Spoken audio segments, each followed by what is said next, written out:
বন্ধুরা, আজকের এই ভিডিওর বার্তা শুধুমাত্র গরিবদের জন্য নয়, বরং প্রত্যেক মানুষের জন্য।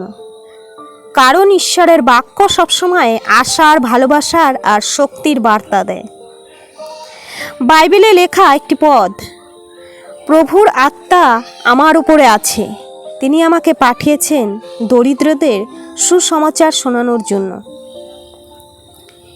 এই পথটি বলে দিচ্ছে যিশু নিজেই এসেছিলেন দরিদ্র, অবহেলিত আর কষ্টে থাকা মানুষদের আশীর্বাদ করতে। গরিব মানেই দুর্বল নয়, ঈশ্বরের চোখে গরিব মানে নির্বাচিত। ঈশ্বর তাদের জন্যই বিশেষ প্রতিশ্রুতি রেখেছেন। আজ তোমাদের একটি গল্প শোনাই। একজন গরিব মানুষ ছিল। তিনি প্রতিদিন ঈশ্বরের কাছে প্রার্থনা করতেন। টাকা ছিল না, খাবার ছিল অল্প, কিন্তু তার বিশ্বাস ছিল অটুট। একদিন প্রতিবেশীর মাধ্যমে ঈশ্বর তার জন্য আশ্চর্য ব্যবস্থা করলেন।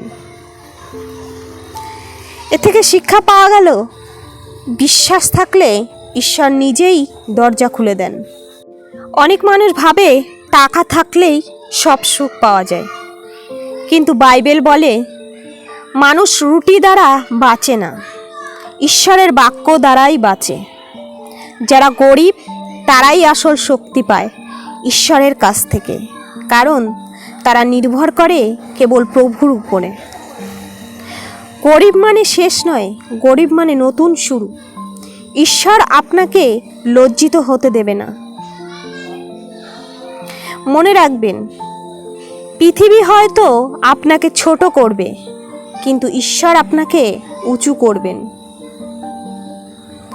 তাই আজ প্রার্থনা করি, একসঙ্গে চলুন।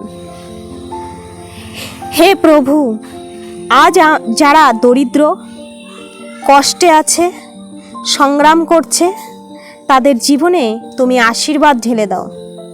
তাদের ভাঙা মনকে শক্ত করো, তাদের পরিবারকে শান্তি দাও, আর যেন তারা তোমার ভালোবাসায় এগিয়ে যায়।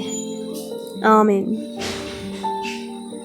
বন্ধুরা, যদি আজকের বার্তাটি আপনার হৃদয় ছুঁয়ে যায়, তবে অবশ্যই লাইক দিন, কমেন্ট করুন, আর আমাদের চ্যানেলটি সাবস্ক্রাইব করতে ভুলবেন না। ঈশ্বর আপনাকে আশীর্বাদ করুন।